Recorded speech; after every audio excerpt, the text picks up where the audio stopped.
बिना दवाई बिना कसरत से बीमारी ठीक हो सकती है? ऐसा कभी आपने सुना है? हाँ, हो सकता है। कैसे हो सकता है? तो इसके पीछे योगाहार का प्रयोग करने से ये हो सकता है। योग शास्त्र है, आहार का भी शास्त्र है। योग शास्त्रों ने बताए हुए आहार की सिस्टम, मतलब नेचुरल डाइट सिस्टम पे रहो आप, तो आप बिना दवाई बिना कसरत से आपकी सारी बीमारी ठीक कर सकते हो। तो इसके बारे में आपको हम समझाने वाले हैं। मेरा नाम राजेश पटेल है। मैं बेसिकली सिविल इंजीनियर हूँ। नेचुरोपैथी की डॉक्टरी की मैंने पढ़ाई की है। फूड एंड न्यूट्रिशन का भी मैंने अभ्यास किया है। और लकुलिश योगा यूनिवर्सिटी अहमदाबाद में है, उसका मैं सर्टिफाइड योगा टीचर हूँ। यानी कि मैं योगाचार्य की भूमिका भी अदा करता हूँ। तो engineering, naturopathy, food and nutrition और योग शास्त्र, ये सारे शास्त्रों का अभ्यास करने के बाद मैंने ये योगाहार का कॉन्सेप्ट दिया है, जिसका मतलब होता है आहार का इंजीनियरिंग। आहार शरीर एक मशीन है, उसका इंजीनियरिंग समझ लो आप। उसको कैसे साफ करना है, कैसे उसका मेंटेनेंस करना है, उसको किस चीज़ की ज़रूरत है, तो ये रख रखाव कैसे करना है बॉडी का, ये समझ लो तो आपको कोई पण बीमारी बिना दवाई बिना कसरत से आप ठीक करवा सकते हो और कर सकते हो। किसी की भी हो सकती है। तो इसमें ये पूरी सिस्टम को समझना है। ये समझने के लिए ये मेरा चार्ट है। ये चार्ट दो प्रकार का है। यहाँ ये चार्ट में दिखाया गया है शरीर की बॉडी की क्लींजिंग कहाँ करनी है और बॉडी को खुराक कैसा देना है। तो ये बॉडी की इंटरनल क्लींजिंग है। ये बॉडी को ज़रूरी कैलोरी वाला खुराक या उसका रिपेयरिंग मतलब मेंटेनेंस का खुराक कहाँ से मिलेगा, और शरीर को मेंटेनेंस का सामान मतलब न्यूट्रिशन देने के बाद उसका इस्तेमाल कौन करेगा, और उसका रिपेयरिंग में काम करने वाले जो कारीगर है वो कौन करेंगे, ये सारी बातें इसमें समझाई हुई है। दूसरा मेरा ये चार्ट है, उसके अंदर 8 हिस्से बताए हैं। इसमें राइट साइड से पहले 3 जो है वो शरीर की सफाई के बारे में है, दूसरे 3 जो है वो शरीर की खुराक के बारे में बताते हैं, और लास्ट 2 है जो प्रिकॉशन के लिए है, इससे संभालना है। बस ये 8 मुद्दा आप समझ लो तो आप आहार के इंजीनियर बन सकते हो और किसी भी प्रकार की बीमारी आप ठीक कर सकते हो। तो ये समझने के लिए आपको हमारे ये सीरीज में आने वाले सारे वीडियो आपको देखने पड़ेंगे। इसके अगो वाले वीडियो है तो भी आपको देखना है, और बाद में आने वाले सारे वीडियोस भी आपको देखना है। हर वीडियो में हम छोटी छोटी बातें आपको लॉजिक के साथ समझाएंगे, उसका आपको इस्तेमाल करना है और आप आपकी बीमारी ठीक कर सकते हो। अभी तक आपने हमारी योगाहार यूट्यूब चैनल सब्सक्राइब नहीं की है तो सब्सक्राइब कर लीजिए, और नोटिफिकेशन बेल को भी क्लिक करके उसको ऑन रखिए, तो जब भी हम नए कोई वीडियोस मूकेंगे तो आपको पहले उसकी जानकारी मिल जाएगी। हमारा फेसबुक का भी पेज है जिसके ऊपर भी आप लाइक कर सकते हो, और हम फेसबुक के ऊपर भी अलग अलग टॉपिक के ऊपर और अलग अलग मैसेज, काम के मैसेज रखते हैं। तो आप आपके मित्रों को भी शेयर कीजिए और सबको बोलिए कि ये यूट्यूब चैनल देखना रखे। इसके अंदर जितने वीडियोस आ रहे हैं वो पहले सुने, समझ ले, फिर अपनी बीमारी के लिए क्या करना है वो खुद को तय करना है, क्योंकि हर व्यक्ति को अपने हिसाब से देख के, अपने हिसाब से समझ के ही प्रयोग करना है। हर व्यक्ति के लिए प्रयोग का अलग अलग तरीका रहेगा, तो सबको समझना जरूरी है। पिछले वीडियो में हमने स्वाद के इफेक्ट और स्वाद के ओवरडोज से शरीर में क्या नुकसान होते हैं उसके बारे में हमने बातें की। आज हम डेयरी प्रोडक्ट के बारे में बातें करेंगे।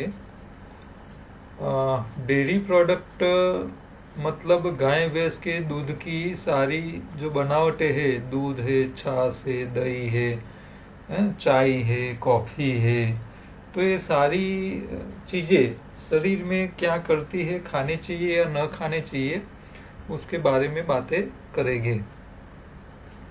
तो सबसे पहला तो भगवान ने हर प्राणी के बच्चे को जन्म लेने के बाद थोड़ा बाहर का खाने की कैपेसिटी उसकी न हो जाए और डाइजेस्ट करने की कैपेसिटी न हो जाए, तब तक भगवान ने हर बच्चे को, नए जन्म लेने वाले बच्चे को, उसके ग्रोथ के लिए, उसके शरीर के विकास के लिए उसकी माँ को दूध का प्रोविजन करके दिया है।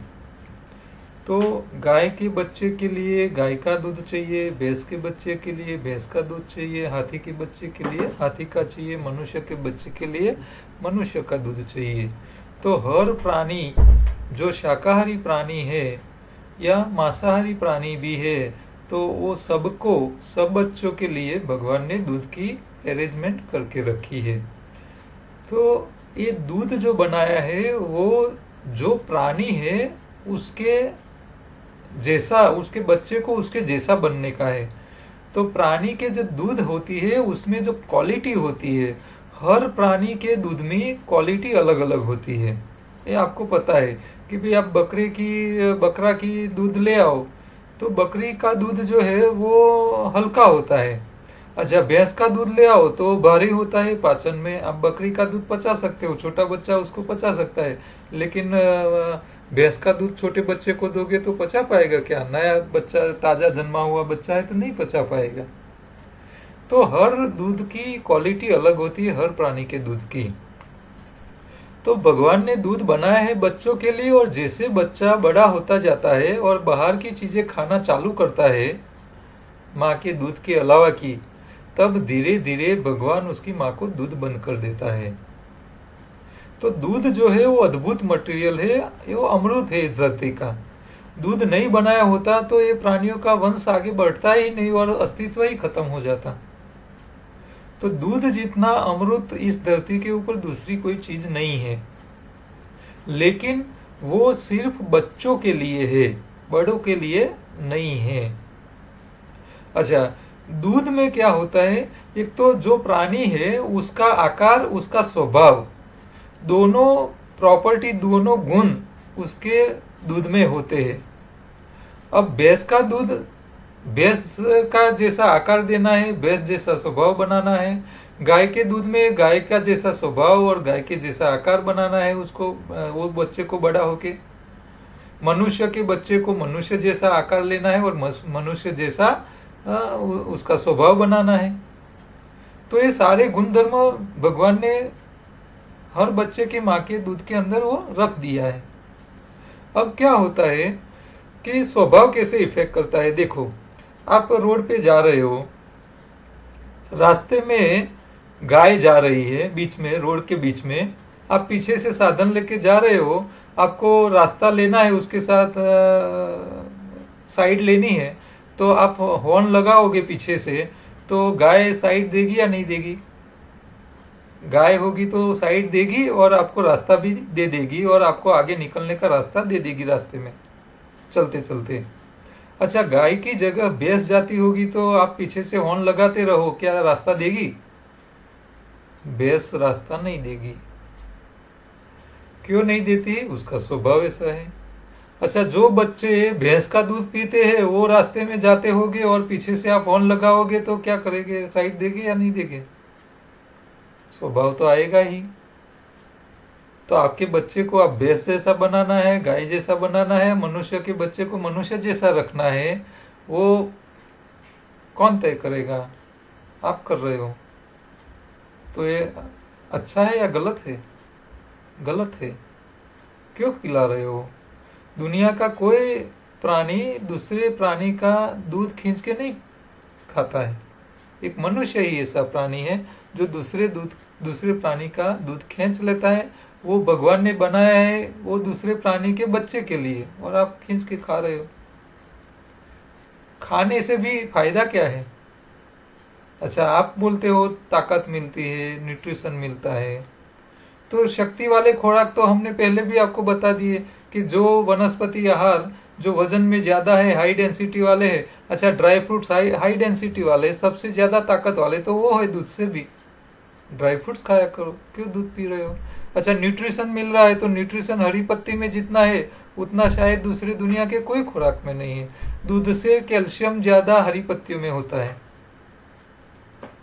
प्रोटीन होता है, विटामिन होता है हरी पत्तियों में। जो चीज दूध में नहीं है वो सारी दूध में है, वो सारी चीजें पत्तियों में भी मिल जाती है। तो क्यों खाना है दूध? तो आप सिर्फ मटेरियल के लिए खा रहे हो तो गलत बात है। ठीक है, तो दूध जो है वो भगवान ने बनाया है बच्चों के लिए, मनुष्य के लिए बनाया था। तो जब बच्चा था तब तक माँ को दूध दिया, और जैसे मनुष्य का बच्चा बड़ा हुआ उसकी माँ को भगवान ने दूध बंद कर लिया है। और दूध पूरी जिंदगी खाना ही था तो पूरी जिंदगी प्राणियों को दूध चालू ही रखता ना, भगवान बंद क्यों कर देता है? कुदरत के नियम को तो समझो, कुदरत के सिग्नल्स को तो भी समझो, उसकी व्यवस्था को समझो। अच्छा, दूध अच्छा है, अमृत है, लेकिन दूध कब तक? जब तक वो आंचल में से, भगवान बहुत होशियार है, इसीलिए भगवान ने क्या किया, दूध जो है वो आंचल में बनाया और आंचल में से पेट में डायरेक्ट जाने की व्यवस्था करके दी बच्चे के पेट में। क्यों? क्योंकि दूध अमृत जितना अच्छा है, अमृत जैसा है, उतना सेंसिटिव भी है। आप क्या करते हो कि भाई भगवान ने दूध आंचल में बनाया, आंचल में से सीधा पेट में जाना चाहिए और पेट में सीधा चला जाए और डाइजेस्ट हो जाए तो वो अमृत रहता है। हम क्या करते हैं, दूध को निकाल देते हैं। अच्छा, दूध पात्र में निकालते हो और हवा में खुला करते हो। हवा में जैसा खुला किया तो हवा के बैक्टीरिया दूध के अंदर घुस जाते हैं। अच्छा, बैक्टीरिया अंदर घुस जाते हैं, दूध को बिगाड़ना चालू करते हैं। वो बिगड़ा हुआ दूध हम पीते हैं, मनुष्य पीता है, शरीर में जाता है तो और बिगड़ता है और बीमारी लाता है। तो दूध जितना अच्छा है, सेंसिटिव है, उतना उसका ध्यान भी रखना पड़े। दूध पीना है तो आंचल में से डायरेक्ट पेट में जाना चाहिए। अच्छा, पेट में जाने के बाद ये जो दूध है वो कम से कम समय में डाइजेस्ट हो जाना चाहिए। ये भी एक कुदरत का ही नियम है। इसके पीछे का लॉजिक देखो। आप गाय के बछड़े को बांधा हुआ है, उसको छोड़ दो, डोरी से बांधा है तो उसको छोड़ दो, खींटी से बांधा हुआ। अच्छा, आप उसको छोड़ दोगे, उसकी डोरी बांधी हुई, तो बछड़ा क्या करेगी? वही वहां खड़ा रहेगा या दौड़ा दौड़ करेगी, भागम भाग करेगी? क्या करेगी? कूदा कूद करेगी, भागम भाग करेगी, आपको पकड़ने ही नहीं देगी। वो बच्चा आपको पकड़ने नहीं देगा। क्यों ऐसा करता है वो? अच्छा, दुनिया के सारे प्राणियों के बच्चे ऐसे ही है, भाग दौड़ करने वाले, कूदा कूद करने वाले, शांत है ही नहीं। क्यों नहीं है? उसके पीछे भी यही कारण है। भगवान ने जानबूझ के सारे प्राणी के बच्चे की प्रकृति चंचल बनाई है। क्यों चंचल बनाई? क्योंकि वो उसकी माँ का दूध पी रहा है। वो दूध पीने के बाद उछल कूद करेगा नहीं तो जो दूध पिया है वो तुरंत डाइजेस्ट होगा नहीं, फटाफट डाइजेस्ट होगा नहीं, और लंबे समय जो पेट में पड़ा रहेगा तो पेट में पड़ा पड़ा सड़ जाएगा, और सड़ जाएगा तो बीमार पड़ेगा और बच्चा मर जाएगा। तो ये सारी दुनिया के प्राणियों के बच्चे खत्म न हो जाए, मर न जाए और जिंदा रहे, उसके लिए सारे प्राणियों के बच्चे की प्रकृति भगवान ने चंचल बनाई है। वो जैसे बड़े हो जाते हैं फिर उछल कूद करना छोड़ देते हैं। तो यहाँ कुदरत का दूसरा नियम भी आया कि दूध पीने के बाद वो कम से कम समय में डाइजेस्ट हो जाना चाहिए। जो डाइजेस्ट नहीं होता है तो वो आपको बीमार पड़ेगा। तो दूध खाने वाले समय पे डाइजेस्ट नहीं कर पाते हैं, वही लोग सबसे ज्यादा बीमार है। आप चेक करो, जो जुआन है, बच्चे हैं, खेल कूद करते हैं, दौड़ा दौड़ी करते हैं, वो उसका इंजन मजबूत है, वो जो भी दूध खाया, भागम भाग किया, खेलते हैं कूदते हैं, तो वो पचा पा रहे हैं, उसके भी शरीर में बीमारी नहीं है। लेकिन जो बड़े बुजुर्ग लोग हैं वो उछल कूद करते नहीं, मेहनत करते नहीं, डाइजेस्टिंग पावर वीक हो गई है और दूध खाते रहते हैं, तो वही दूध उसको बीमारी लाता है। तो दूध किसको पीना चाहिए? और पीना है तो कुदरत के नियम क्या बोलते हैं? तो कुदरत यही बोलता है कि पीना है तो आंचल में से डायरेक्ट आपके पेट में डाल दो, और पेट में जाने के बाद आप उछल कूद करो, और जो पेट में गया है वो तुरंत कम से कम समय में आपका शरीर डाइजेस्ट कर ले, तो आपको कोई नुकसान नहीं, आपके लिए वो अमृत समान है। लेकिन आप डाइजेस्ट नहीं कर पाते हो तो आपके लिए क्या बनेगा? जहर बनेगा।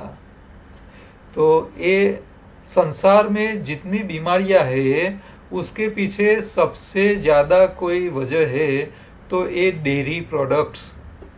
आप देखो कि भाई कभी भी आपके न्यूज़पेपर में कोई रिपोर्ट आया फूड पॉइजनिंग का, कहीं कोई गैदरिंग हुआ है, कोई प्रोग्राम है, वहां ज्यादा लोग इकट्ठा हुए, सबके लिए खाना पीना बनाया है और भोजन खाया है, और कहीं फूड पॉइजनिंग का कहीं भी प्रॉब्लम होता है, तो उसके पीछे कौन सी आइटम जिम्मेदार होती है? ज्यादातर डेयरी प्रोडक्ट्स ही। तो दूध की बनावट जितनी भी है वो सबसे ज्यादा जल्दी सड़ जाते हैं, और वही शरीर में कंटामिनेशन सबसे ज्यादा करती है, बीमारी वहीं से आती है। तो दूध जितनी अच्छी चीज है उतनी ही वो सेंसिटिव भी है, नुकसान करने वाली भी है। वो उसके साथ ऐसे खिलाना नहीं चाहिए, वो बिगाड़ करने वाली चीजें है, बिगड़ने वाली चीजें है। तो दूध और दूध की सारी प्रोडक्ट, दूध में से बनाई हुई दही हो, छाछ हो, चाय हो, कॉफी हो, सारी चीजें वो ऐसे ही सेंसिटिव है, वो शरीर में जाके फायदा कुछ नहीं कर रहे हैं। हाँ, कौन पी सकता है?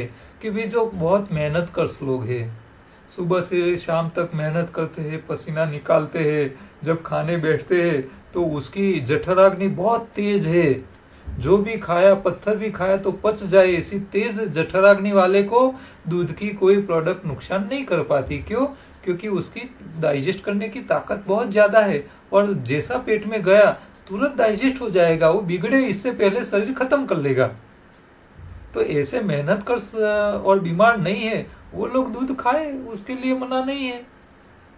लेकिन जो बीमार है, जिसकी डाइजेस्टिंग पावर ही खत्म हो चुकी है, दवाई खा रहे हैं, तो वो दूध खाते रहते हैं तो और ज्यादा बीमार होते जाते हैं, बीमारी ठीक नहीं होने का नाम ही नहीं लेगी। तो दुनिया के सारे बीमारी और सारे हॉस्पिटल सबसे ज्यादा चलाने वाले चीज कोई है तो ये डेयरी प्रोडक्ट्स है। उसको छोड़ो। हमने देखा है कि जो बीमार व्यक्ति गाय भैंस के दूध की चीज छोड़ देता है खाने पीने में, उसकी आधी बीमारी वैसे ही ठीक हो जाती है, कुछ भी किए बिना, कोई दवा के बिना ही आधी बीमारी तो ठीक हो जाती है। तो आपकी आधी बीमारी तो खाली गाय भैंस की दूध छोड़ दो, आधी बीमारी अपने आप ठीक हो जाएगी, कुछ करने का ही नहीं है। और बाकी आधी जो रही उसके पीछे तो दूसरे नियम हमने आपने देख लिया कि वे न्यूट्रिशन दे दो, पोषक तत्व वाला खुराक दे दो, शरीर के काम वाले दे दो, वो बाकी वाला काम जो है वो खत्म कर लेंगे, बीमारी रहे ही क्यों। दुनिया के कोई प्राणी बीमार नहीं रहते, एक मनुष्य ही बीमारी में जी रहा है। मनुष्य का अवतार दिया है आनंद करने के लिए, 84 लाख योनि पूरी करके आपको मनुष्य बनाया है, तो मजा करने के लिए तो बनाया है। तो आपके किसको मजा है? जितने 50 साल से बड़ी उम्र वाले जितने लोग हैं वो सारे कोई न कोई बीमारी से जूझ रहे हैं, दवाइयां खा रहे हैं, आनंद ही नहीं है, मजा ही नहीं है। क्यों नहीं है? तो इसके पीछे आपकी खान पान की गलत तरीके है।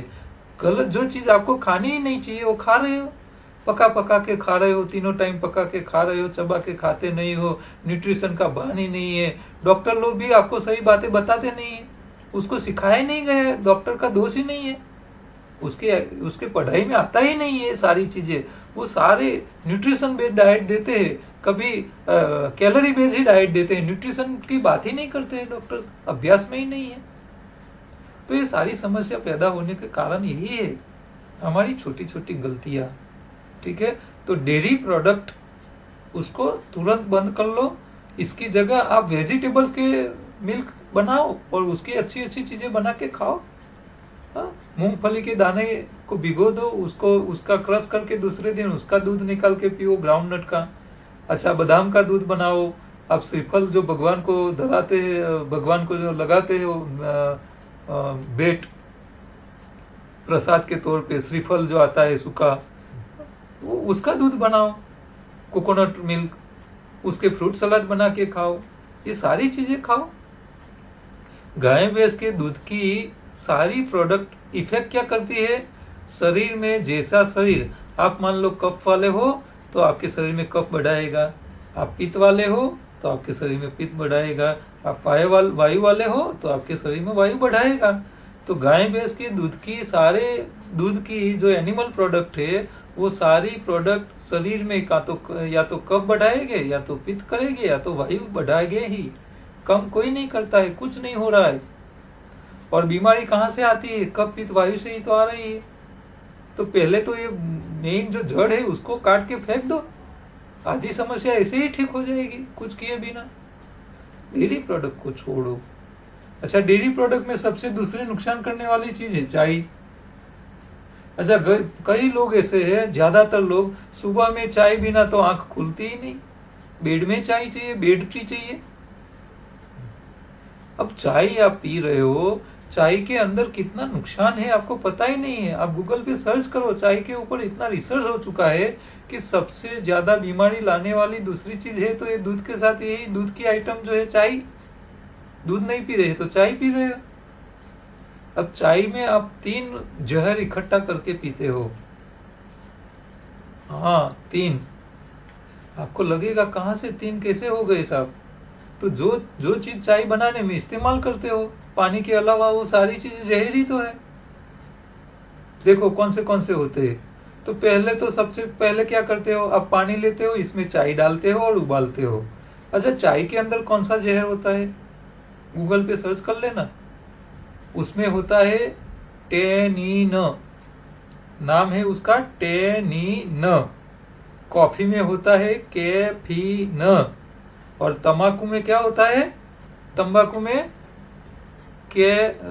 निकोटीन। तो देखो, तंबाकू में है निकोटीन, कॉफी में हो कैफीन, और चाय में है टेनिन। ये तीनों के नाम आपको एक जैसे ही लगते हैं ना, टेनिन, कैफीन, निकोटीन। ये सारी चुड़ैल ही है, भूत प्रेत ही है। ये खाओ या वो खाओ, तंबाकू खाओ या चाय पियो या कॉफी पियो, सारी ये चुड़ैल ही है। ये जहर नहीं है तो क्या है? और हम क्या करते हैं, पानी में चाय को डालते हैं और बहुत उबालते हैं। उबाल करके, गरम कर करके वो टैनिन जहर जो है वो पानी में, चाय में लाते हैं और फिर टेस्ट से पीते हैं। अच्छा, चाय इंडिया में आई कहां से? कौन लाया पता है? अंग्रेज ले आए। इससे पहले तो चाय थी नहीं भारत में। अंग्रेज जो ले आए। अंग्रेज क्यों पीते थे चाय? क्योंकि वो उनका जो देश है वो यूरोप में है। यूरोप में साल के ज्यादातर दिन में क्या होता है, बर्फ होती है, ठंडी रहती है। अब ठंडी की मौसम रहती है, ज्यादातर बर्फबारी में रहते हैं, तो ठंडी शरीर के अंदर गर्मी करने के लिए उन्होंने चाय का पीना एक ढूंढ निकाला। लेकिन वो चाय कैसे पीते हैं? हमारे जैसे बना के पीते हैं। वो पागल नहीं है। अंग्रेज तो सबसे ज्यादा होशियार लोग हैं इस धरती के ऊपर। वो लोग चाय बनाते हैं लेकिन कभी उबालते नहीं है। वो क्या करते हैं, पानी को उबालते हैं, चाय को कभी नहीं उबालते। पानी उबालते हैं और चाय की जो पड़ी की होती है छोटी सी बैग, चाय बैग, टी बैग, उसको पानी के जो उबाला हुआ पानी होता है इसके अंदर वो क्या करते हैं, डालते हैं, ऊंचा नीचा करते हैं पानी के अंदर। और जो चाय का थोड़ा रंग और चाय की थोड़ी स्मेल वो पानी के अंदर आ जाए, फिर वो जो पड़ी की होती है चाय की, जो चाय टी बैग है, उसको लोग फेंक देते हैं। कभी चाय को उबालते ही नहीं वो लोग। इंडिया वाले ही उबाल के पी रहे हैं, कड़क बना के पी रहे हैं। तो जिन लोगों ने चाय पीने का तरीका बताया तो उसकी सिस्टम भी हमने तो बदल दी। तो वो लोग पागल नहीं है। इंडिया वाले तो उबाल के पी रहे हैं, जहर को बुला के पी रहे हैं। तो पहला जहर ये करते हो। अच्छा, दूसरा जहर कौन सा आया? तो वो होता है चीनी, सफेद चीनी। अच्छा, आपको होगा साहब सफेद चीनी बड़ी कहां से जहर बन गया? तो सफेद चीनी बनी कहां से? गन्ने के रस से। अच्छा, गन्ने का रस इस धरती का अमृत है। अच्छा, गन्ने के रस को जब आप उबालते हो तो उससे क्या बनता है? गुड़। तो उबालने के बाद गुड़ बन जाता है। अच्छा, गुड़ बनने के बाद उसको और प्रोसेस करते हो और उबालते हो और इसके अंदर आप हड्डियों के कोयले डालते हो कलर निकालने के लिए। फिर तैयार क्या होता है? चीनी। तो गन्ने के रस को 4-5 बार उबालने से, प्रोसेस करने के बाद सफेद चीनी बनती है। अच्छा, चीनी को आप उबालो तो क्या बनेगा? आप चाय बनाते हो तो चीनी डालते हो। अच्छा, चीनी को उबालोगे, गर्म करोगे ज्यादा, तो वो चीनी का बंधारण बदलेगा नहीं बदलेगा? चीनी का ट्रांसफर हो जाता है, चीनी नहीं रहती है, वो चेंज हो जाती है सैक्रिन में। अच्छा, सैक्रिन पता है आपको? सैक्रिन मतलब कायदेसर का जहर। इस दुनिया में कई दोस्त ऐसे हैं जिन लोगों ने उनकी पब्लिक के लिए सैक्रिन का इस्तेमाल करना गुनाह माना है। प्रतिबंध है उन देशों में सैक्रिन का इस्तेमाल करने के। तो आप जब चीनी को उबालते हो तो वो सैक्रिन में कन्वर्ट हो जाता है। इस सैक्रिन हरा जहर है। सैक्रिन बना कहां से? तो गन्ने के रस से। कैसे बना?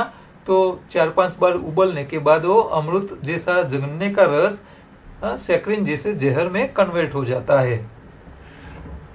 ठीक है, तो ये दूसरा जहर आप चीनी को उबालते हो, फिर उसका जहर बनाते हो, फिर चाय के साथ, टैनिन के साथ ये सैक्रिन को भी आप पी रहे हो। तो 2 जहर आपको दिख गए। अच्छा, तीसरा जहर जो आप दूध डाल रहे हो। अब आपको होगा साहब दूध तो अमृत है, वो कहां से जहर हो गया? तो देखो, आपके घर जो दूध आता है वो कहां से आता है? डेयरी से आता है। अच्छा, डेयरी वाला दूध आपको पैक करके देता है छोटी सी बैग में, 500 ml की बैग में पेस्चुराइज करके। तो ये दूध आता है कहां से? तो गांव में गाय भैंस पालने वाले खेडूत दूध निकालते हैं। वो दूध डेयरी में जाके डाल देते हैं। डेयरी वाले उसको गर्म करके ठंडा करते हैं। फिर दूसरी अगली जो प्रोसेस प्लांट होते हैं वहां बेचते हैं दूसरे दिन। वहां जाने के बाद वही दूध दोबारा उबलता है, वो दोबारा ठंडा होता है और टैंकों में स्टोर किया जाता है। वहां से तीसरी ओर जाता है बड़ी फैक्ट्री में, वहां जाके वो और पेस्चुराइज होता है, गर्म होता है। ठंडा होने के बाद तुरंत उसकी पॉली बैग में पैकिंग हो जाती है, पाउच पैक हो जाता है और वही दूध आपकी सोसाइटी में आपके घर आता है। आप सुबह सुबह में आपके पैरों का ठिकाना नहीं है, फिर भी लंगड़ाते हुए जाते हो और दूध ले आते हो घर पे।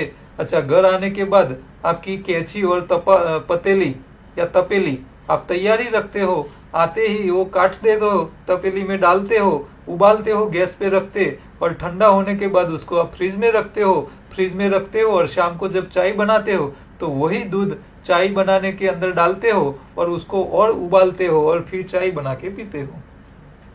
तो ये आपके घर जो दूध आया है वहां रास्ते में कितनी बार उबल के आया? अब गन्ने का रस 4-5 बार उबल जाता है तो वो सैक्रिन जैसा जहर में कन्वर्ट हो जाता है। तो आपने जो चाय बनाने के लिए जो दूध का इस्तेमाल किया वो क्या अमृत रहेगा या जहर बनेगा? सोचो, आप क्या कर रहे हो? आपको पता ही नहीं है, आप जहर ही पी रहे हो। इसीलिए तो 4 चीज को सफेद जहर माना है। कौन सा? तो एक तो सफेद चीनी, सफेद दूध, सफेद नमक जो रिफाइंड नमक होता है, और मैदा, सफेद मैदा। ये चारों चीज क्या है? सफेद जहर है। आप सबको पता ही है। तो आप एक चाय बनाते हो, इसके अंदर 3 प्रकार के जहर को इकट्ठा करते हो, फिर आप पीते हो मजे से। और आप पियो, इसका कोई प्रॉब्लम नहीं है। आपके घर जो मेहमान आए हैं, समधी जी आए हैं, तो उसको भी यही जहर बना के पिला रहे हो।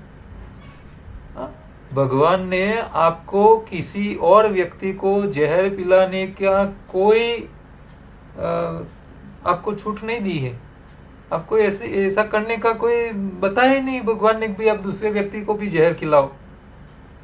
हाँ, दिया है आपको छूट क्या? हाँ, आपके समझी आपके रिलेटिव को पता नहीं है तो बोलो कि भाई ये जहर हम नहीं पी रहे, आपको पीना है तो हम बना के दे दे आपको। हाँ, ये चाय बना के क्यों पिला रहे हो? नींबू पानी निकाल के दे दो, फ्रूट्स का जूस बना के दे दो, दूसरी कोई अच्छी चीज दो जो शरीर के काम की हो। ऐसी खराब और गलत चीज क्यों देते हो? तो कॉफी में भी यही हालत है, चाय में भी यही हालत है, सारी चीजें यही तो गलत है। तो ये सारी चीजें को छोड़ दो। हाँ, डेयरी प्रोडक्ट से कोई फायदा नहीं है। तो ये हमारी नेचुरल डाइट सिस्टम में योगाहार के अंदर सबसे पहला काम आपको ये करना पड़ेगा कि गाय भैंस की दूध की सारी प्रोडक्ट को तिलांजलि दे दो, छोड़ दो। आधी समस्याएं आपकी वैसे ही ठीक हो जाएगी। हाँ, और आपको दूध चाहिए तो वेजिटेबल्स के दूध बना दीजिए। हाँ, तो आप YouTube के ऊपर सर्च करो, आपको मिल जाएगी सारी रेसिपी कैसे वेजिटेबल्स मिल्क बनाना है। और वेजिटेबल्स के मिल्क खाने के बाद, उसकी प्रोडक्ट खाने के बाद नहीं आपको कफ होगा, नहीं पित्त होगा, नहीं वायु बनेगा। और ये डेयरी प्रोडक्ट खाओगे तो डेयरी प्रोडक्ट में से ये सारी समस्या आने वाली है। और हम जब फूड एंड न्यूट्रिशन का अभ्यास हमने किया था तो इसके अंदर ये चीजें भी आई थी अभ्यास में, पढ़ाई में, कि भी जो वेजिटेरियन प्राणी है, मनुष्य या दूसरे जो वेजिटेरियन प्राणी है, उसके शरीर में जब दूसरे प्राणीज पदार्थ जाते हैं, चाहे चर्बी के रूप में हो या प्रोटीन के रूप में हो, तो वो उसके शरीर के लिए सूटेबल है ही नहीं। पहली बात तो यहाँ आ जाती है कि शाकाहारी प्राणी के शरीर में दूसरे कोई भी शाकाहारी प्राणी का चर्बी या प्रोटीन उसके काम का रहता ही नहीं है, वो शरीर के लिए सूटेबल ही नहीं है। तो डेयरी प्रोडक्ट नहीं खाओ। जो बीमार नहीं है, मेहनतकश लोग है, जिसको शरीर में कोई तकलीफ नहीं है, उसको खाने दो। जो बीमार है उसको छोड़ो, मत खिलाओ। ठीक है? तो डेयरी प्रोडक्ट के बारे में इतनी बातें आपको ध्यान में रखनी है। आपके कुटुंब में, अड़ोस पड़ोस में जो भी लोग हैं उसको बोलो, ये हमारे वीडियो को शेयर करना रखो। और कोई भी कमेंट है तो हमारे नंबर पे आप कभी भी व्हाट्सएप कर सकते हो या गाइडेंस के लिए बात कर सकते हो। ठीक है? यूट्यूब चैनल सब्सक्राइब कीजिए। आपके फेसबुक और व्हाट्सएप ग्रुप में भी आप शेयर कीजिए, तो ज़्यादा से ज़्यादा लोग इसको सुने, समझे और खुद ही अपने शरीर के इंजीनियर बन पाए। आपको कभी कोई पूछताछ करनी हो तो मेरा नंबर इसमें लिखा ही हुआ है, फिर भी आपको नोट करना है तो कर लीजिए, 9173602208। इसके ऊपर आप व्हाट्सएप के ऊपर मैसेज करके इंक्वायरी कर सकते हो।